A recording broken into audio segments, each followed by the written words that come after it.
The champagne flute slipped from Sierra's hand the second she pressed it to her lips. I watched her face tighten as though she'd just swallowed something bitter. She coughed, stumbled, and then let out a nervous laugh, brushing it off as if it were nothing more than the bubbles going down wrong. But I knew better. I knew exactly what had been in that glass, because it was meant for me. And here's the part you need to understand before I tell you the rest. I didn't survive 62 years on this earth, raising a family, building a multi-million-dollar business from scratch, only to be taken out by my own daughter-in-law at my retirement party. Yes, you heard me right. At my own retirement party. Kayla, my son's wife, the one who never lifted a finger without expecting praise, had slipped something into my drink. I saw her do it. I saw her pull a little dropper bottle from her designer clutch, tilt it discreetly over the rim of my champagne glass, and swirl it just enough so the liquid blended with the bubbles. It would have looked like nothing to anyone else, but to me, it looked like a death sentence in crystal. So I did what any woman who has lived long enough to recognize a snake in her own garden would do. I smiled. I played along. And when she wasn't watching, I switched glasses. Now Sierra, the poor friend of hers who happened to grab the nearest flute, was the one taking tiny, uneasy sips. She didn't collapse. She didn't foam at the mouth. This wasn't some Hollywood poisoning, but I knew from the way her eyes darted and the sudden sheen of sweat across her forehead that she'd just ingested something that wasn't supposed to be there. And all I could think, as I watched Kayla flutter around, pretending to be the perfect hostess, was she really thought I wouldn't notice? She thought I was too old, too tired, too distracted to see her hand shaking when she poured my drink. She thought 62 meant powerless. She couldn't have been more wrong. Before I go any further, let me pause right here. If you're watching this, I want you to do two things for me first. Hit that subscribe button, because the way this story unfolds, you are not going to want to miss the next twist.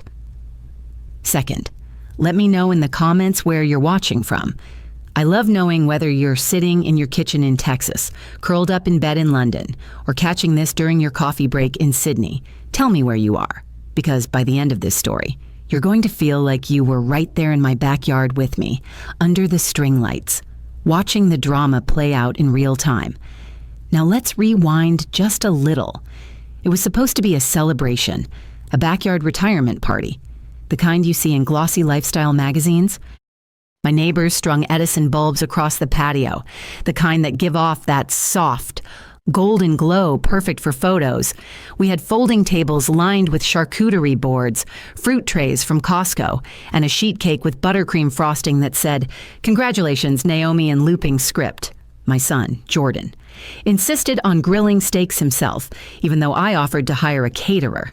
The air smelled like barbecue smoke and jasmine from the garden.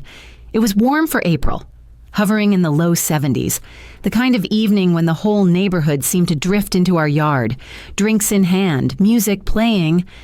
I should have been relaxed. I should have been laughing, soaking it all in, thinking about the cruises I'd finally have time to take, or the mornings I could spend lingering over coffee without rushing into meetings. I just sold my company for $12.8 million after 20 years of blood, sweat, and tears. If anyone deserved a toast, it was me. But instead of peace, what I felt was unease.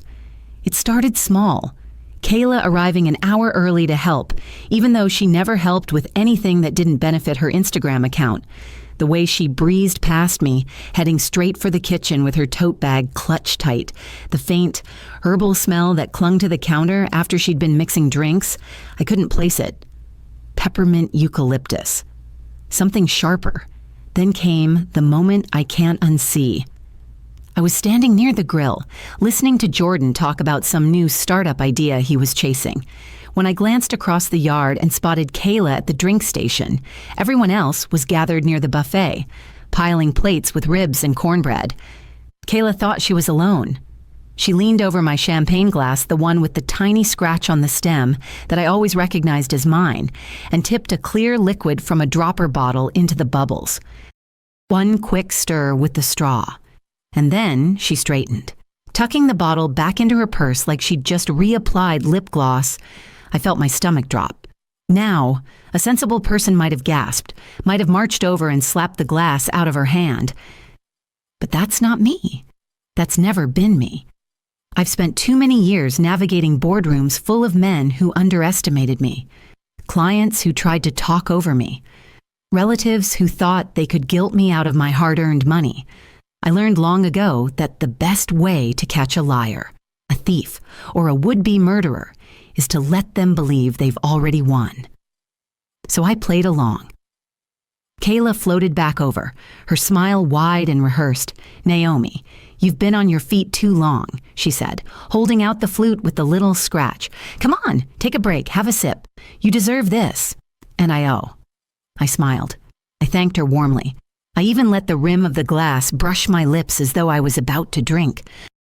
But when she turned away, distracted by Sierra complimenting her new dress, I slid the glass onto the table right beside Sierra's hand. A moment later, Sierra, who wasn't paying attention, picked it up and took a hearty swallow. That's when her face changed.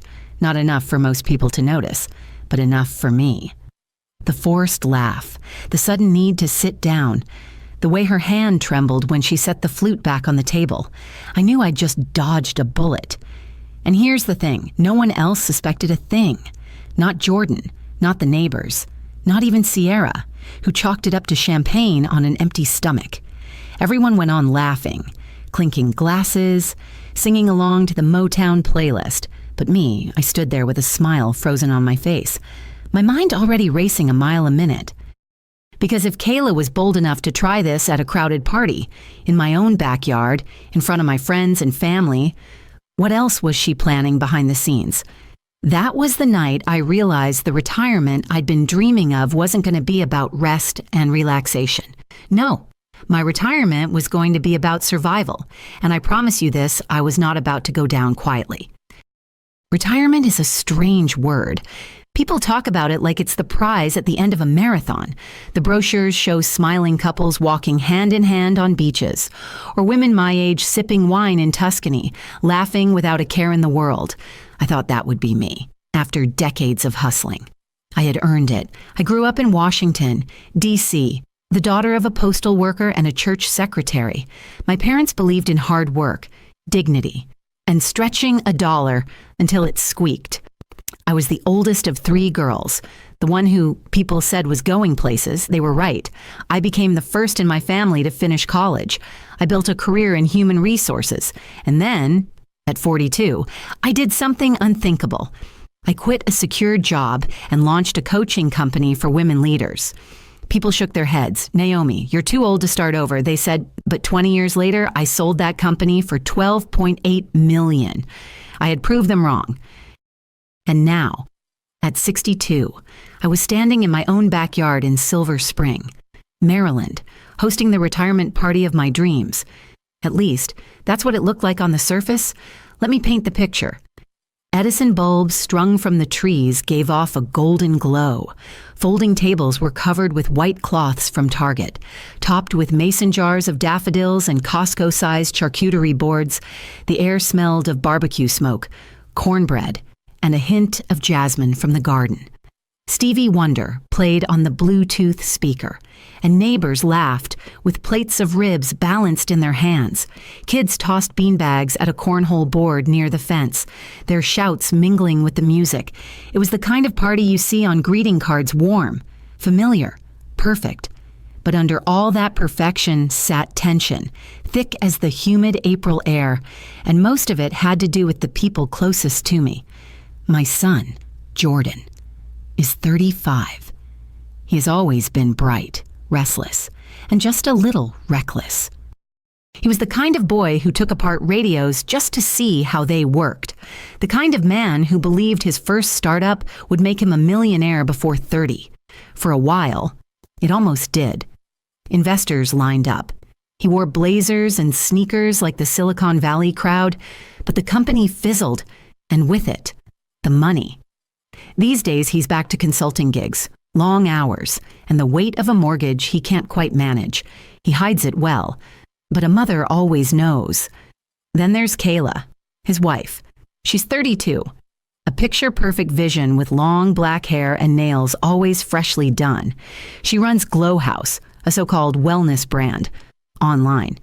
It looks like a lifestyle empire. Soy candles, affirmation journals, essential oil kits, all photographed with moody lighting and marble countertops. On Instagram, she's glowing, but behind the filters, her business bleeds money. She's charming, yes, but there's something sharper underneath, a hunger. I've caught her looking at my jewelry, my house, my vacation photos, not with admiration but calculation. Maya, my granddaughter, is the bright spot in all this. 12 years old, braces on her teeth, and a sketchbook never far from reach. She loves following me into the garden, drawing roses and tomatoes, peppering me with questions about my childhood. Grandma, what music did you dance to? What did you wear to prom? She is pure innocence, untouched by the greed swirling around her. And then there's Denise, my younger sister. At 58, she's the family comedian, always ready with a laugh, always the first on the dance floor. But when it comes to money, she's been a disaster since high school. I've bailed her out more times than I can count late rent, car repairs, even her credit card debt. She thanks me, of course, but lately, she's been dropping hints, jokes about my nest egg, little comments like, well, you've got plenty. Naomi? As if my decades of work somehow belong to her too.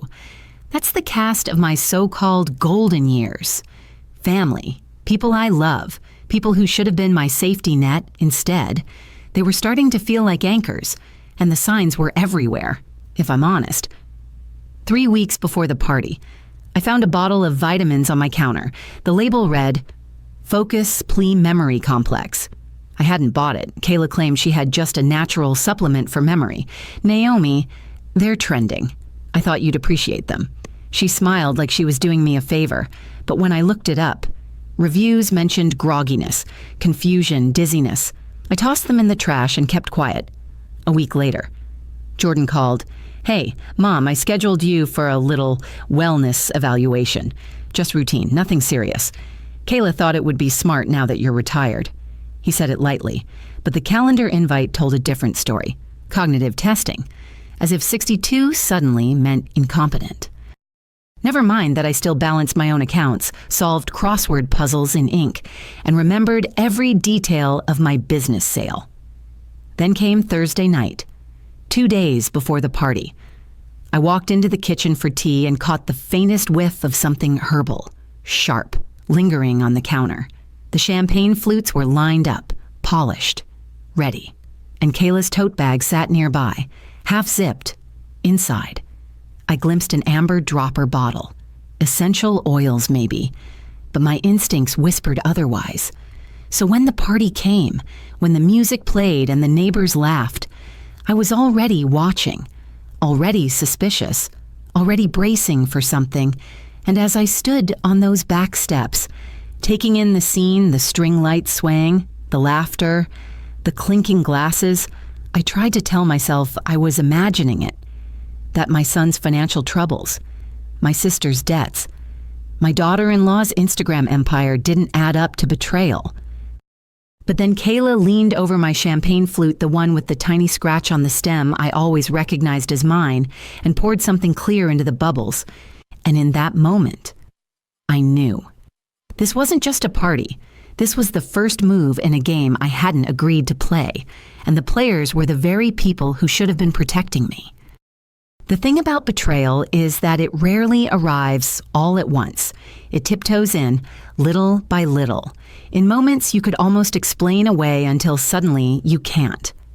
The morning after my retirement party, I woke up to the faint buzz of my phone. It was just after 7 a.m., and the house still smelled of barbecue smoke and lemon cake. My kitchen looked like a battlefield of paper plates, empty bottles and crumpled napkins. But the message waiting on my phone wasn't about cleanup. It was from Kayla. Good morning, Naomi. I hope you're feeling okay. Sometimes champagne can hit hard, especially after a long day. Maybe stay hydrated today. Her words made me pause. Why assume I wasn't feeling well? And then I remembered Sierra at the party, the way her face paled, the way she laughed nervously after sipping my glass. I should call her, I thought. It read like concern, but the words prickled. Why would she assume I wasn't feeling well? I'd only had a single glass, maybe 2 sips. And why the urgency at dawn? Before most people had even left their beds, I brushed it off. At least for the moment, after all. Paranoia can creep in too easily, but as I tossed the phone onto the counter, I caught that faint herbal smell again, the same one I'd noticed near the champagne glasses. That was the first crack. The second came when I stopped by the hospital later that afternoon to check on Denise. She'd tripped over a loose garden stone at the party, nothing serious, just a sprain. But while I was there, I bumped into an old friend who worked in admissions. She leaned closer, lowering her voice. "Naomi, you might want to keep an eye on your medical records. Someone called asking about you last week. They wanted to know if you'd had any tests recently, especially cognitive ones. Who I asked..." She shook her head. Couldn't say. But the request was odd, usually. Only family asks that kind of thing. Or lawyers. I smiled, thanked her, and walked back to my car with my heart beating hard against my ribs. Who would call about my medical history and why now? Right after I'd sold my business by Monday. The signs were multiplying. When I went to the mailbox, there was a glossy brochure waiting for me. Sunrise Haven Luxury Living for Active Seniors. A smiling couple about my age grinned from the cover.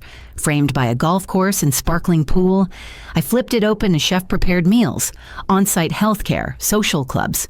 The catch, an entrance fee of $450,000. I hadn't requested this information, yet my name was neatly printed on the mailing label. That evening, Jordan dropped by just to check in. He brought a box of pastries, my favorite cinnamon rolls from the bakery downtown. He made coffee, sat across from me at the table, and leaned in just a little too earnestly. "Mom, I've been thinking. You've been working nonstop for decades. Don't you think it's time to enjoy life? Maybe a new chapter somewhere you don't have to worry about yard work or security or being alone." His words were careful, but I heard the echo of the brochure. I smiled, playing along. "And where would you suggest a place like Sunrise Haven?" His eyes widened, just for a second. Before he recovered, maybe they've got good reviews. Kayla and I just thought it might be safer. Safer. That word clung to me like smoke later that week. I noticed Kayla hovering in my kitchen again. She'd offered to help reorganize my pantry. When I walked in, she was holding my pill organizer. "Oh, Naomi," she said brightly, "you had these sorted all wrong. I fixed them for you. My organizer has always been my system morning vitamins on the left, evening supplements on the right. I've kept it that way for years. But now the compartments were rearranged, the capsules unfamiliar. I didn't say anything. I just smiled, thanked her, and the moment she left, I dumped every pill into the trash. Then came Thursday. I was on the phone with my friend Gloria, chatting about church events, when I noticed something odd on my Wi-Fi router, a small green light blinking that I didn't remember seeing before. Later, when I checked my laptop, the browser history showed searches I hadn't made early signs of dementia, how to get power of attorney, and guardianship petition Maryland. I live alone. No one else has my password. That night, as I sat in my living room with the television playing softly, I heard footsteps on the porch. I froze. Through the blinds, I saw a shadow tall, familiar. Jordan. He lingered, peering at the lock, then pulled out his phone and walked away. When I called him the next morning, he brushed it off. "Oh, I was just checking in. Mom, wanted to be sure you were safe." Safe. There was that word again by the end of the week. The pattern was undeniable. Supplements in my kitchen I hadn't bought. Medical calls I hadn't made. Retirement home brochures I hadn't requested. My own son appearing at my door uninvited. And my daughter-in-law rearranging my pills. Each piece could be explained away, but together, they formed a picture I couldn't ignore. Still, suspicion isn't proof, and proof is what I needed. So I began writing everything down: the dates, the times, the words they used. I noted Kayla's morning text, the smell on the champagne glass, Jordan's sudden push towards safety. I created a folder on my laptop, password protected, and saved every strange brochure and every suspicious email net because, deep down, I knew this wasn't just paranoia. This was the beginning of something much bigger, and if I didn't stay sharp, I might find myself boxed into a corner, stripped of the very independence I had worked my whole life to earn. Suspicion is like a splinter. You feel it under your skin, but you can still pretend it isn't there. Evidence, though, is different. Once you see it, you can't unsee it, and once I had it, I knew my life would never go back to normal. The first piece came from the champagne. Before I even touched the bottle, I called Sierra. She admitted she'd felt strange the whole night after the party, dizzy, nauseous, unable to shake the headache. She'd blamed it on champagne on an empty stomach. But hearing her confession sealed my decision. I had to test that bottle. I'd kept the half-empty champagne tucked in the back of my fridge since the party. Every time I reached for milk or butter, it stared back at me, daring me to confront the truth. Finally, I couldn't ignore it anymore. I called an old client, Dr. Valerie Brooks, who ran a private lab in Rockville years ago. I'd coached her team through a messy leadership transition. She owed me a favor. "Bring it in," she said. "I'll run the tests quietly." 2 days later. Her voice on the phone was steady, but urgent. "Naomi, that champagne contained concentrated oleander extract, not trace amounts enough to be lethal if someone drank a full glass." I gripped the counter until my hand hurt. Oleander. I knew the plant. It grew in my neighborhood. Pink blooms decorating front yards in summer. Pretty, common, easy to overlook, and poisonous enough to kill. "Are you sure?" I asked. 100%. Valerie replied. "You need to be careful. Whoever put that in your drink didn't want to scare you. They wanted you gone." I hung up and stared at the phone. There it was, the undeniable proof. Kayla hadn't been fussing with essential oils. She had slipped poison into my glass, but I couldn't act on just that. If I ran to the police now, they'd call it circumstantial, no fingerprints, no witness to the dropper. I needed more. The second piece of evidence found me by accident. That Wednesday, I stopped by Jordan and Kayla's house to drop off a sketchbook Maya had forgotten at mine. Kayla wasn't home, but Jordan ushered me inside, apologizing for the mess. While he went to the kitchen to get water, my eyes landed on the dining table. Papers were scattered across it, half hidden under a manila folder. I shouldn't have looked. But something in me whispered, "Look closer." On top was a glossy packet from Sunrise Haven, the luxury senior community that had mailed me a brochure days earlier, the same one with the golf course and sparkling pool on the cover. I flipped the page with trembling hands. Highlighted in neon yellow was the entrance fee, $450,000. Underneath lay something worse, a printed email chain. The subject line read, "Competency Evaluation for Naomi Carter." I scanned the first message, from Kayla. "We'd like to schedule an assessment for my mother-in-law. She's been forgetful, and we're concerned about her ability to manage her affairs." The reply was from a Dr. Harris, happy to assist. "We can perform cognitive testing at your convenience. Fee schedule attached." I froze. Forgetful me. This wasn't concern. This was groundwork. They weren't just talking about moving me. They were preparing to have me declared incompetent. Jordan returned, carrying a glass of water, chatting casually about traffic. He didn't notice how stiffly I held myself, how carefully I masked my face. I sipped, thanked him, and left as soon as I could without raising suspicion. But once I was in my car, I gripped the steering wheel so hard my knuckles turned white. Piece 2. The third came from an unlikely source, Maya. That Friday, she was at my house, doodling on my iPad with her favorite art app. When she handed it back, I saw a text notification flash on the lock screen. It wasn't for me, it was from Kayla, but the preview made my blood run cold. "Make sure she signs the POA paperwork today. Once it's notarized, we'll have access." POA, power of attorney. I stared at the words until they blurred. Kayla hadn't meant to send that message to my device clearly. Her iCloud had synced to mine through some careless overlap. But it was enough. More than enough.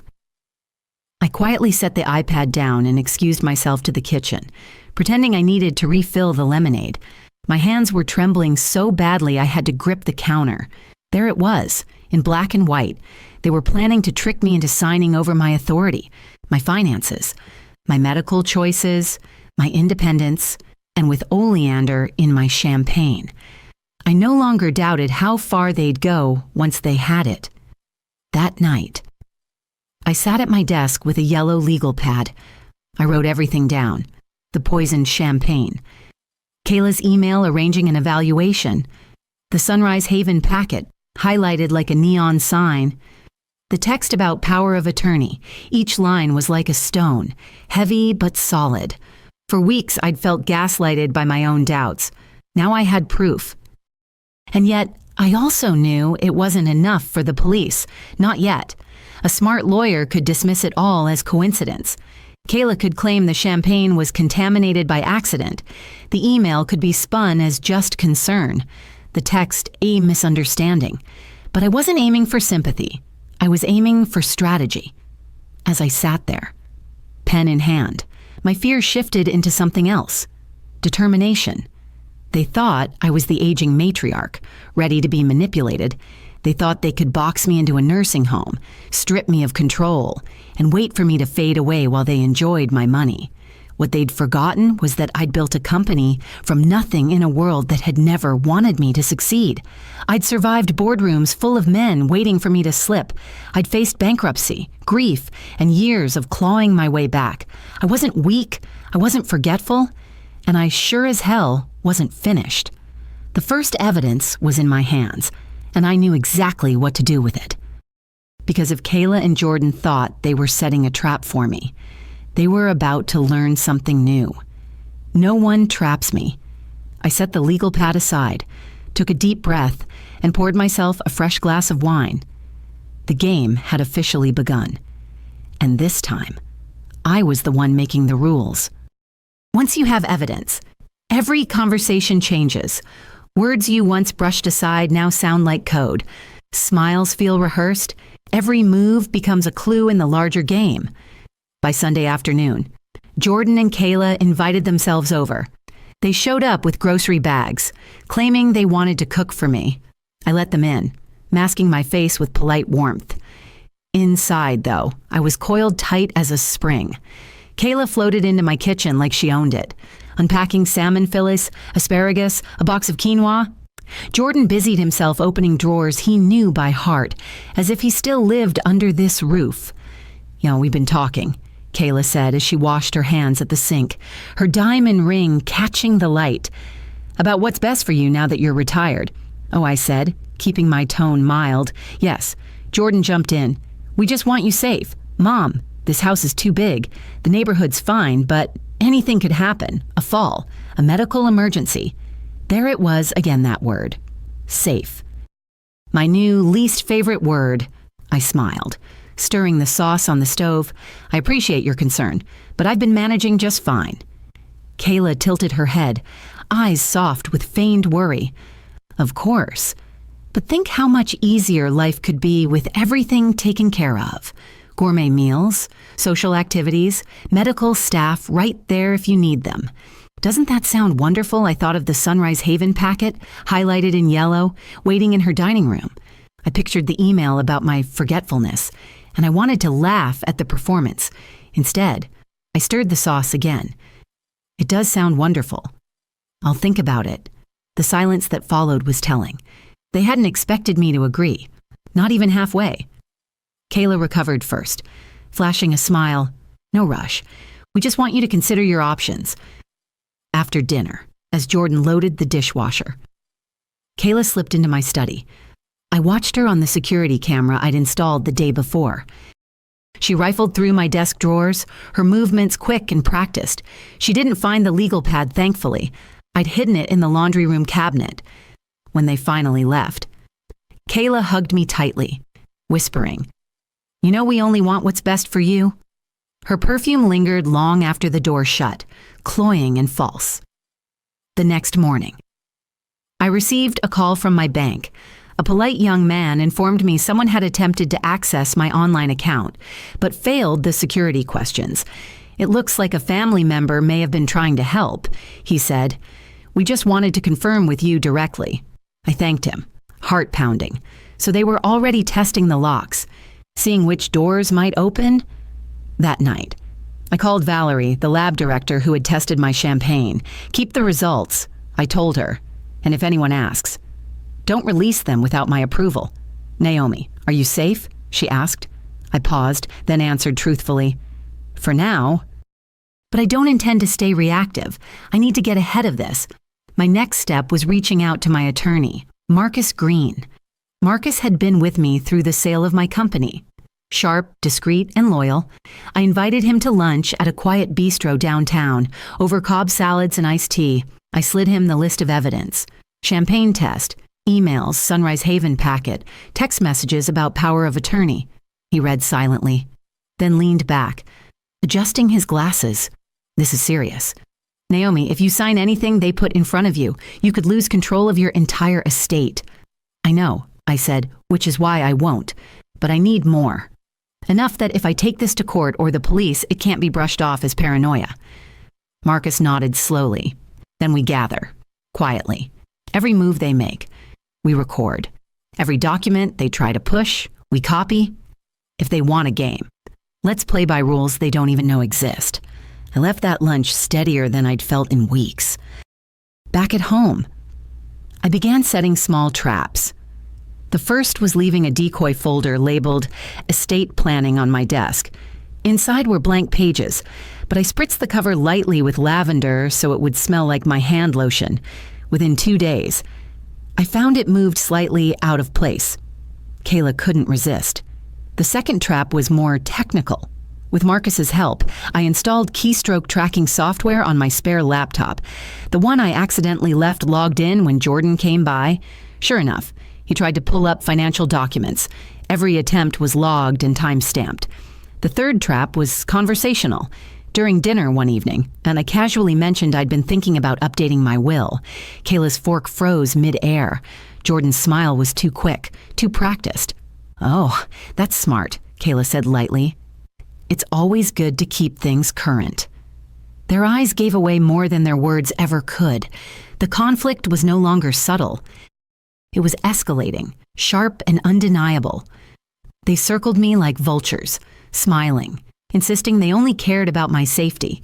Meanwhile, they pushed harder, more pamphlets left in my mailbox, more helpful appointments scheduled without my consent, more probing questions about my passwords and accounts. Every night, I added to the yellow legal pad. My list of evidence grew longer.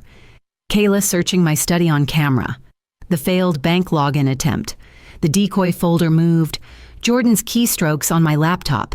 Each detail tightened the noose they were unknowingly placing around their own necks. But tension works both ways. The more evidence I gathered, the more I felt the weight of what it meant.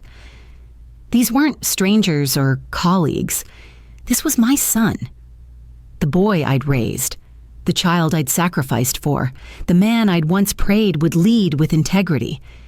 And here he was, conspiring with his wife to strip me of everything I'd earned. Some nights, I lay awake staring at the ceiling, wondering if I'd failed him somehow, if in building my empire, I had left holes in his foundation, if my generosity had turned into entitlement. But each time doubt crept in. I thought of Maya, her drawings, her laughter, the innocence still untouched, and I knew protecting myself wasn't selfish. It was survival. The conflict had escalated. The next move would be theirs, and I was ready. Suspicion is heavy, but a revelation that can crack your world wide open. For weeks, I'd been gathering scrap smells, glances, misplaced brochures, enough to build suspicion, not enough to make an accusation. Then, out of nowhere, the universe dropped the first undeniable truth right at my door. It happened on a quiet Thursday evening. My neighbor, Helen, stopped by with a Tupperware of peach cobbler. She's in her late 70s, sharp as a tack. the unofficial historian of our street. Helen never stirs trouble, so the look on her face had me sitting straighter before she even spoke. "Naomi," she said softly, "I wasn't sure if I should tell you this, but the other night, when I was walking my dog past Jordan and Kayla's, I saw them through the window. They were arguing at the dining table. Jordan was saying something like, 'It has to look natural,' and Kayla snapped, 'Not until she signs the papers.' She reached for my hand. I don't know what it means, honey, but it didn't sound right. Just be careful." The cobbler sat untouched on the counter long after Helen left. It has to look natural. My own son's words. Natural like a fall, like a stroke, or like poisoned champagne mistaken for heart failure that night. I barely slept. I kept hearing his voice, replaying Helen's warning, wondering if maybe, just maybe, Jordan was deeper in this than I wanted to believe. By Friday morning, I couldn't wait any longer. I called Patricia Lane, a private investigator I'd worked with years ago when I needed to vet potential business partners. Patricia was discreet, relentless, and owed me a favor? "Patricia," I said, my voice steadier than I felt, "I need you to look into my son and his wife. Finances, insurance, medical appointments, everything. And I need it quietly." She didn't hesitate. "Give me 48 hours. Those 2 days stretched like years.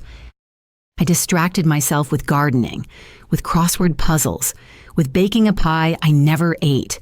But underneath, my stomach twisted. What if I was wrong? What if my imagination was making villains out of the people I loved? But deep down, I knew I wasn't wrong. On Sunday afternoon, Patricia called. The sound of her voice told me everything before she even spoke. "Naomi," she began, "I've dug into their finances. It's bad. Jordan's consulting income doesn't even cover the mortgage. They've refinanced their house 3 times, and they're drowning in credit card debt over $85,000 spread across 7 different accounts." I closed my eyes, inhaling sharply. I'd suspected money trouble, but not this deep. "And Kayla?" I asked. Patricia's tone darkened. "Glow House is a sham. She funnels money from joint accounts to keep it afloat, but it's bleeding thousands every month. And 6 months ago, she took out a life insurance policy." My chest tightened. "On who you?" Patricia said flatly. $500,000. Kayla listed herself as the beneficiary. The words sank like a stone in my gut. $500,000 on my head? How is that even legal? I whispered. "She claimed insurable interest as your caregiver and daughter-in-law." The company didn't question it. I stood by the window, gripping the sill as if it could steady me. My roses swayed outside, innocent against the betrayal blooming in my own family. I sat back, my mind drifting to a memory I hadn't visited in years. Jordan at 8 years old, running across the yard with grass-stained knees, holding out a crumpled drawing he'd made of me. "You're my hero. Mom," he'd said proudly. And now that same boy was plotting to erase me. The ache was sharper than any knife. Patricia wasn't finished. There's more. Jordan's been making payments to a Dr. Leonard Harris, a geriatric psychiatrist. He's notorious for writing competency evaluations that conveniently support whichever side is paying him. "Naomi, they're laying the groundwork. Once they get you into a facility like Sunrise Haven, Dr. Harris will declare you incompetent. With power of attorney, they'll control everything. And if you die suddenly," she didn't need to finish, "Kayla would collect the policy." For a moment, I couldn't breathe. My son, my own flesh and blood, not just complicit, but an active architect of my downfall. Patricia's voice softened. "I'm sorry, I know this isn't what you wanted to hear." I straightened, forcing steel into my tone. "It's exactly what I needed to hear. Thank you, Patricia." After we hung up, I poured a glass of wine and sat in my study, staring at the framed photo of Jordan on his college graduation day. His smile, so wide, so full of promise. The little boy who used to bring me dandelions in a jam jar had grown into a man plotting my demise. But grief gave way to clarity. They thought I was weak, distracted, too old to fight back. They thought they were 3 moves ahead. But they'd underestimated me. That evening, my phone buzzed. Jordan's name lit up the screen. "Hey, Mom, Kayla and I were thinking it might be fun to tour Sunrise Haven this weekend. No pressure, just a look around." His voice was smooth, too casual. My hands tightened around the glass. "That sounds wonderful," I said sweetly. "Let's plan it." Because now, I wasn't just documenting their schemes. I was planning my counterattack. But the true sting of betrayal wasn't Kayla's greed. I'd seen that coming from the day she walked into my house. The real wound was Jordan, my son.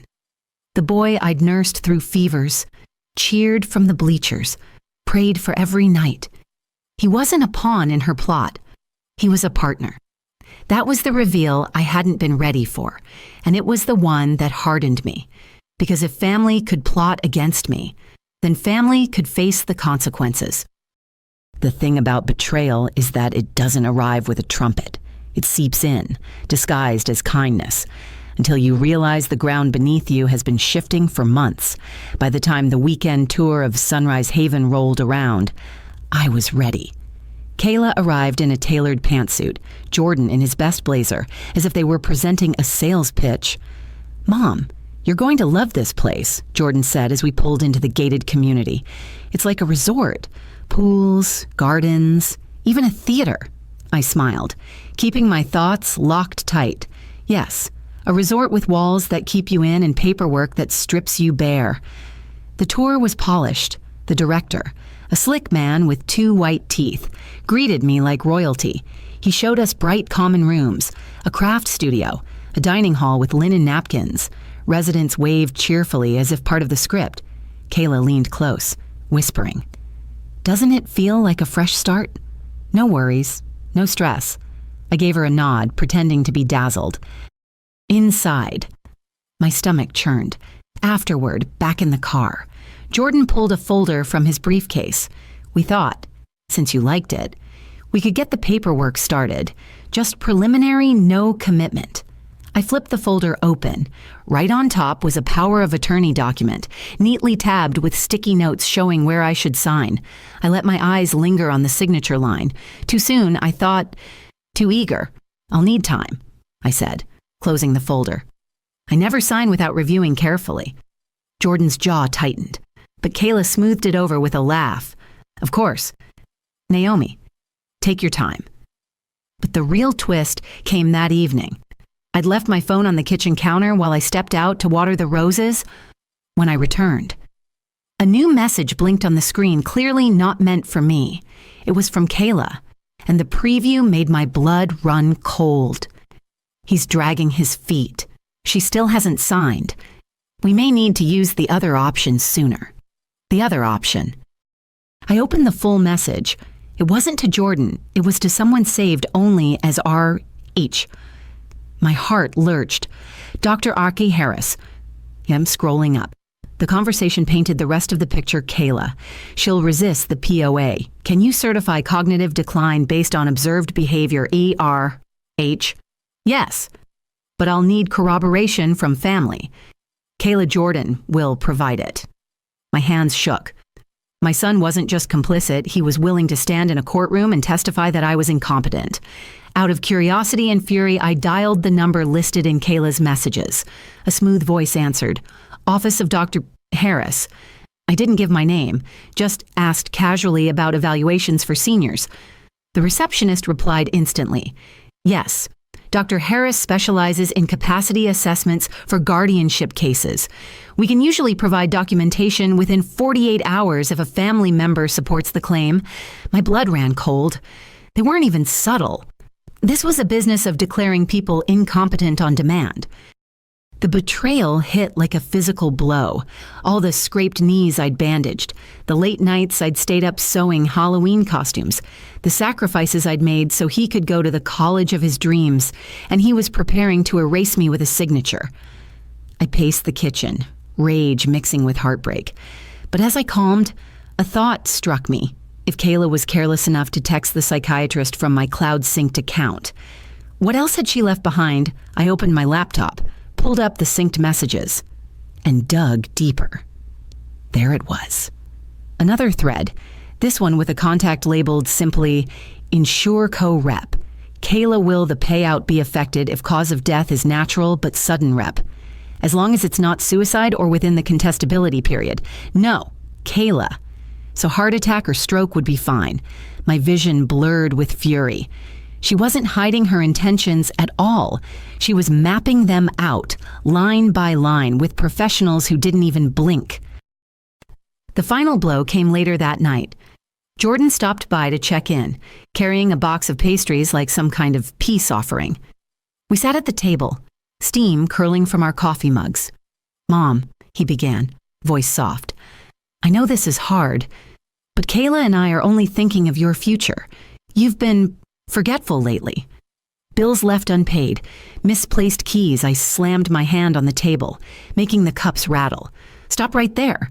You know that's not true." His eyes flickered with guilt before hardening. "It doesn't matter, Mom. What matters is what can be proven. Dr. Harris is willing to help. It'll go smoother if you don't fight it."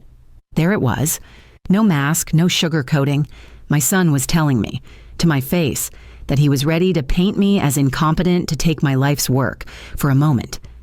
Grief strangled me. But then, clarity returned. I leaned back, folding my arms. "You think you've already won."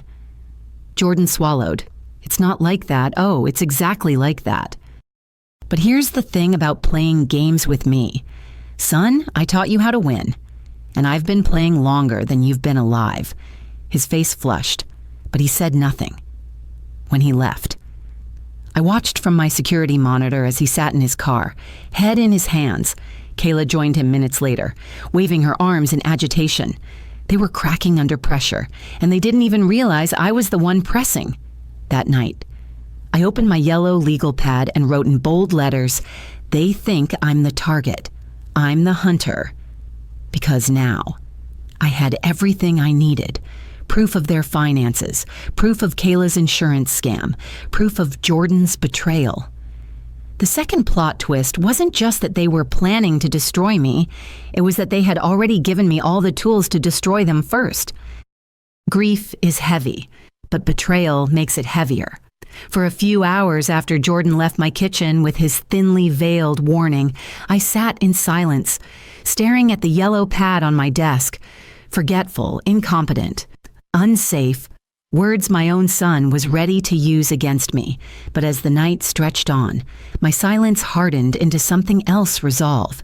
If they thought I was cornered, they were about to learn I had more exits than they could ever imagine. Step 1, legal armor. Monday morning, I was at Marcus Green's office before his secretary had even finished her first coffee. He welcomed me into his conference room with its glass table and shelves of law books. "Naomi," he said, scanning the documents I'd brought, the printed texts from Kayla's iCloud, Patricia's investigative report, the evidence of the insurance policy. "This isn't just suspicious behavior. This is conspiracy. I need protection." I told him firmly, not just financial, legal. Airtight. So that even if they push me into a courtroom, they won't have a shred to stand on. Marcus tapped his pen thoughtfully. "We'll start by restructuring your estate. Trusts that trigger automatic audits, clauses that dissolve their inheritance if they're found guilty of undue influence. And the most important piece, an independent cognitive evaluation. I'll arrange it with a geriatric specialist who has no ties to them. Once you pass, we'll have medical proof of your competence." A faint smile tugged at my lips. "Let them try to call me incompetent, then." He chuckled. "Exactly. Their own trap will backfire." Step 2. Financial shadows that afternoon. I called Patricia again. "Follow the money deeper. I want every account, every transaction, every whisper of their debt." 2 days later, she arrived at my home with a thick folder. Her face was grim. "They're worse off than we thought." She said, 2 mortgages, a maxed out home equity line, and nearly $90,000 in credit card debt. They've been using balance transfers to stay afloat. And here's the kicker: Jordan's been wiring small amounts to Dr. Harris every month, consultation fees, disguised as family wellness services. I flipped through the pages. Each line, another nail in their coffin. Good, I said quietly. The more tangled the web, the easier to pull apart. Step 3. Psychological theater. If I wanted them reckless, I had to make them confident first, so I invited them over for dinner on Wednesday night. I set the table with my best china, roasted a chicken the way Jordan loved as a boy, and wore a soft cardigan to make myself look older, smaller, fragile. Over pie, I sighed, letting my shoulders slump. I've been thinking, maybe you're right. Maybe the house is too much. Maybe Sunrise Haven isn't such a bad idea after all. Kayla's fork clattered against her plate before she caught herself.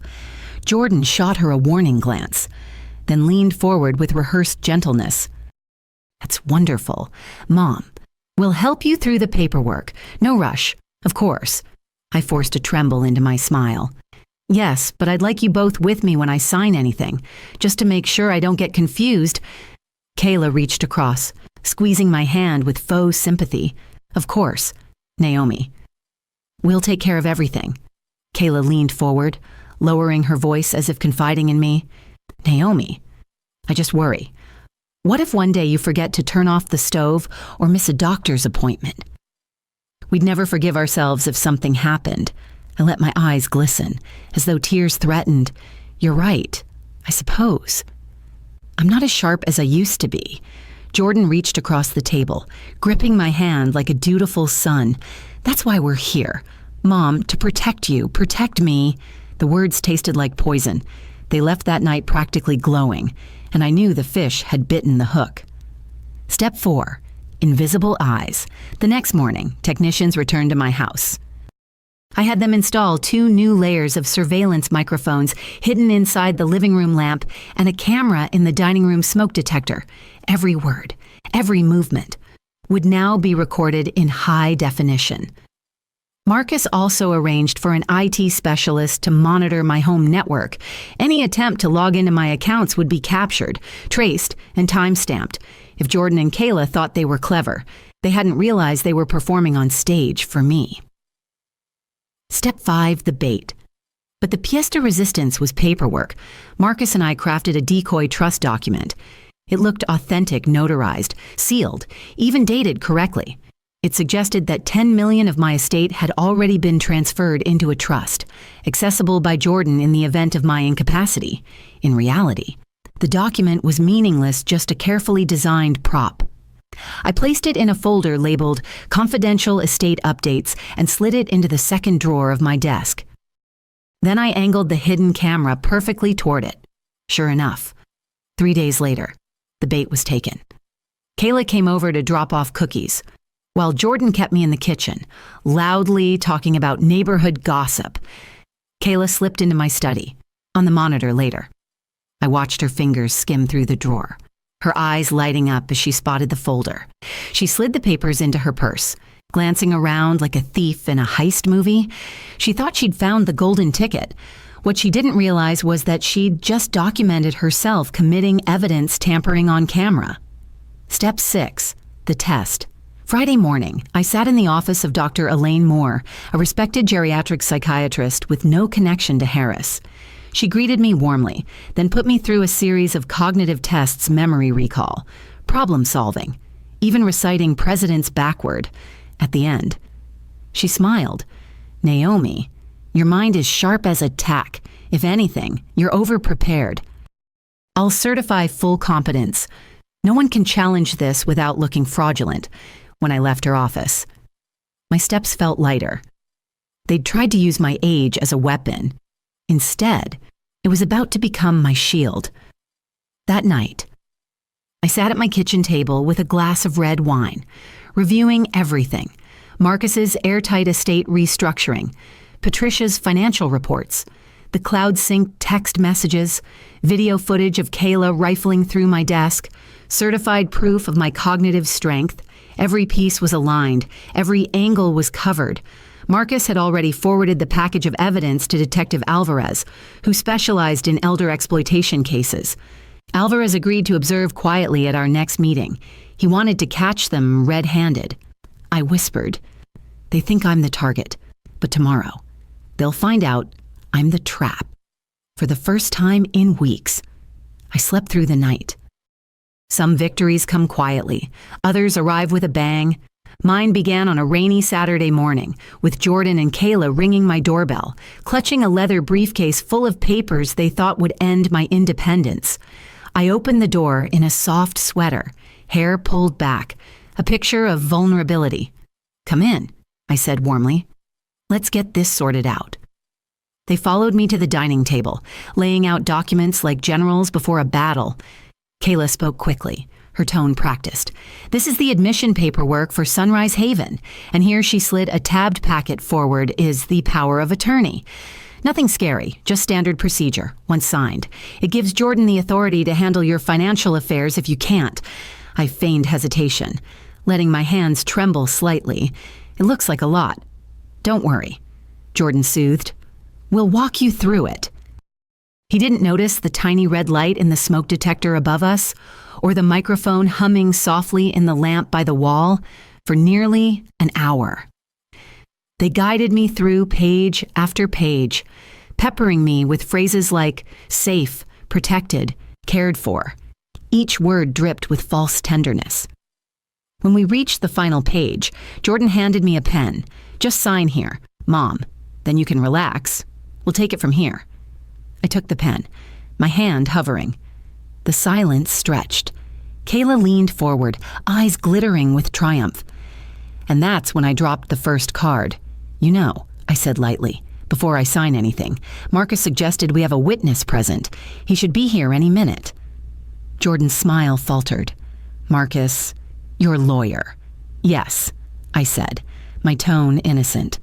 "Oh, and he's bringing someone else? You'll see." Right on cue. The doorbell rang. Kayla shifted uncomfortably as I excused myself.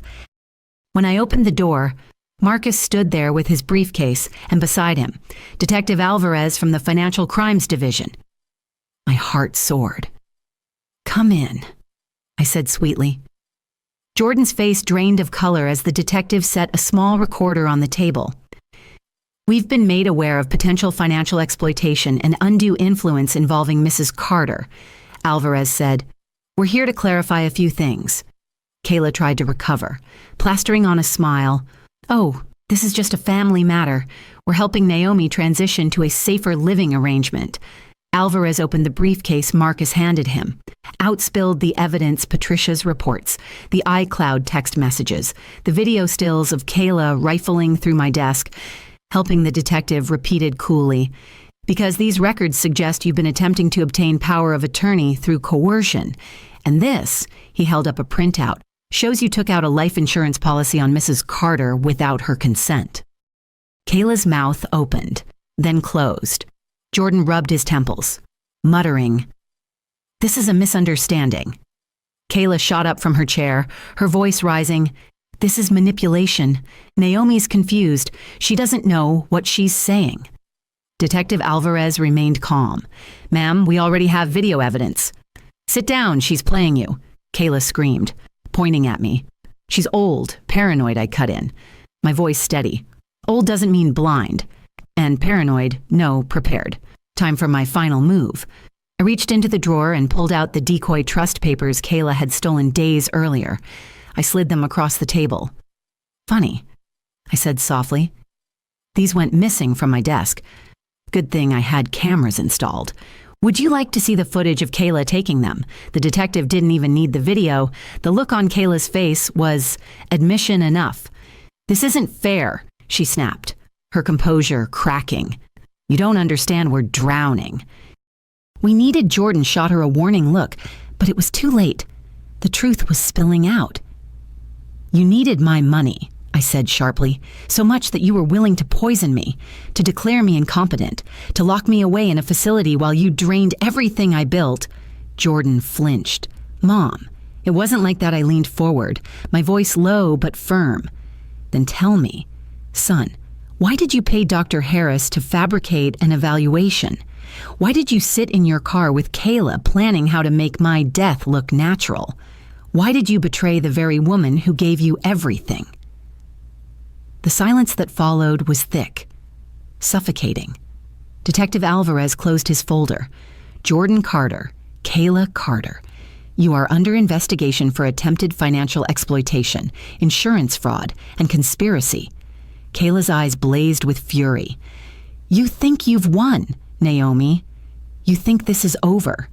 I met her glare with calm steel. It's over for you, for me. It's just beginning. The detective escorted them out, their protests echoing down the hall. When the door closed, Marcus turned to me, his expression softening. You handled that brilliantly. You let them walk straight into their own trap. I exhaled, shoulders finally unclenching. They underestimated me. That was their first mistake that night. I poured myself a glass of wine and sat by the window. Rain pattered against the glass. The storm outside, nothing compared to the one I had just weathered. For weeks, I'd been the prey in their twisted game.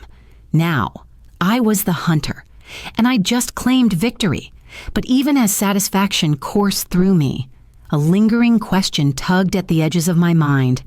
If Jordan had betrayed me this deeply once, could I ever truly forgive him? Or was this only the beginning of a war that would reshape my family forever either way?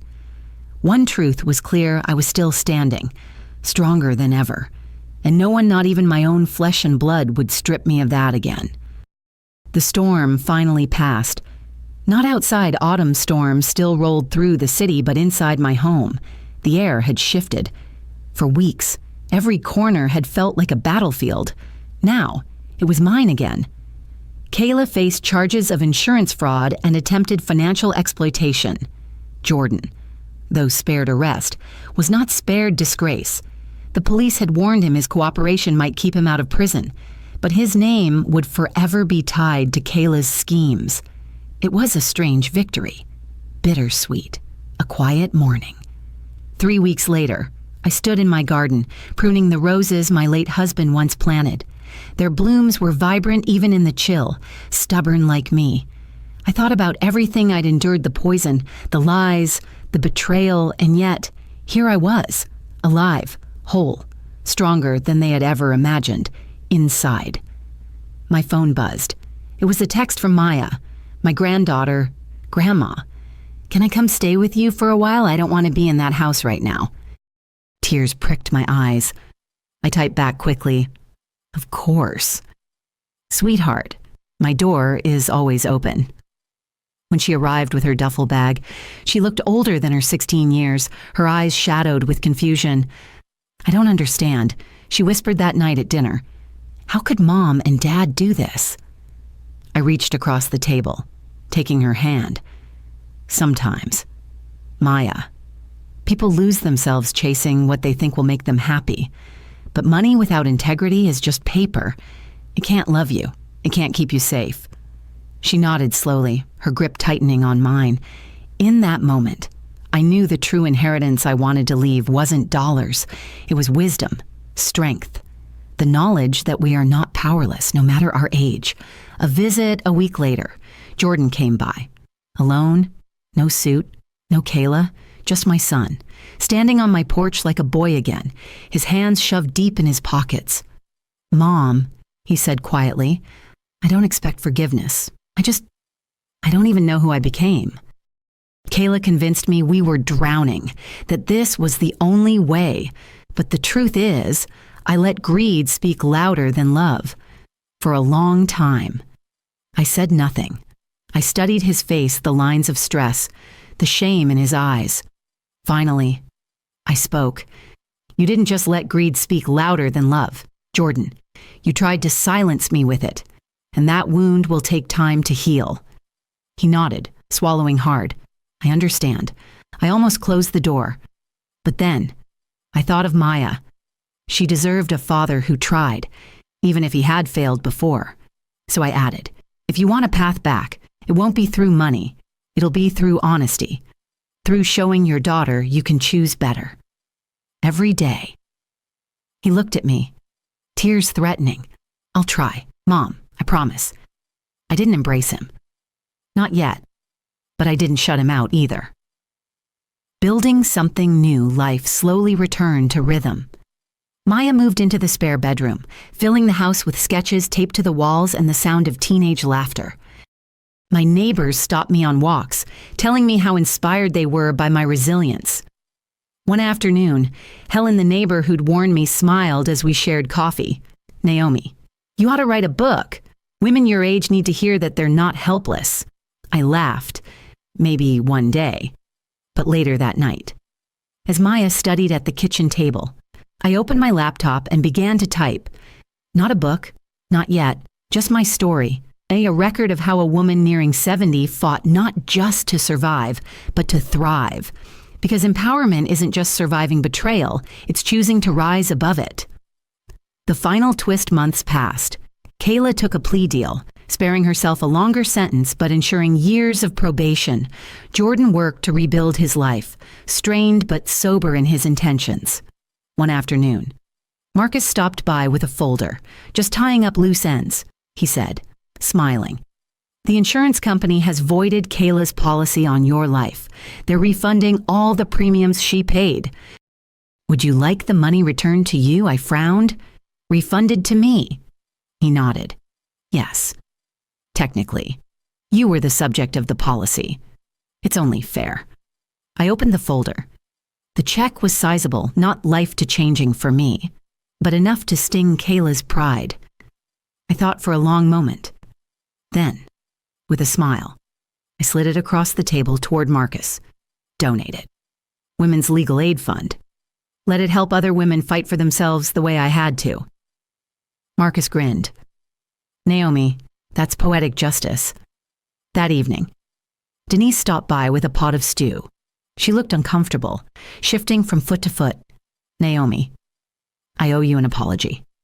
All those times I joked about your money. I didn't realize how ugly greed can get until I saw what Jordan and Kayla did. I'm ashamed." I softened. "We all learn our lessons differently. Denise, what matters is we learn them before it's too late." For the first time in months, I felt like maybe my family wasn't entirely broken. A closing thought that evening. I sat on the porch with Maya, sipping sweet tea as the sun dipped low. She leaned against me, quiet for a while, before whispering, "Grandma, do you think people can change?" I looked out at the roses, blooming stubbornly against the odds. People can change if they want to, but if they don't, we can still choose who we become. She nodded, her head resting on my shoulder. And I realized this was the real victory, not the check, not the court documents, not even outsmarting Kayla and Jordan. The victory was in showing Maya that we are never powerless. No matter our age or circumstances, I may have been their target, but I became their teacher. And my greatest lesson was simple.